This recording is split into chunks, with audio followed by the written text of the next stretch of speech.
Hier, je vous ai parlé du film Compostelle avec notamment Alexandra Lamy et aujourd'hui, je vais vous parler du film La Chambre des Merveilles, toujours avec entre autres Alexandra Lamy.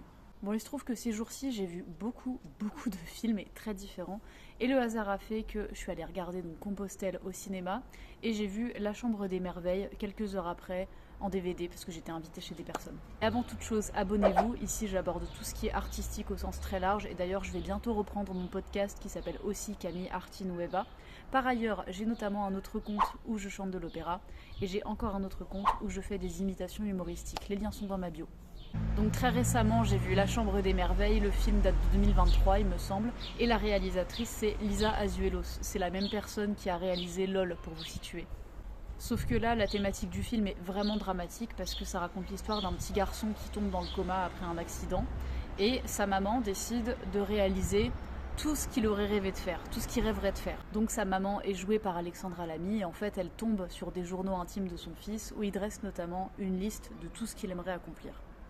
Et il y a des choses vraiment mais sensationnelles où il rêve par exemple d'un autographe d'une personne connue mais qui vit au Japon. Mais il rêve aussi de choses beaucoup plus simples du quotidien. Je vous en dis pas plus parce qu'il y a des choses vraiment drôles. Et justement le contraste entre l'aspect comique et l'aspect vraiment dramatique du film est intéressant. J'ai pas forcément beaucoup de choses à dire sur le film dans le détail parce que ce qui m'a vraiment séduite, c'est le message, l'histoire dans son ensemble et toute la poésie évidemment qui se dégage de cette histoire. C'est un film extrêmement touchant sur le thème de la fusion, aussi sur les mystères du coma, même si c'est pas à proprement abordé puisqu'on n'a pas le point de vue du petit garçon qui est plongé dans le coma. Mais on a vraiment cette symbiose qui est explorée entre cette femme et son petit garçon, quelque chose d'assez freudien.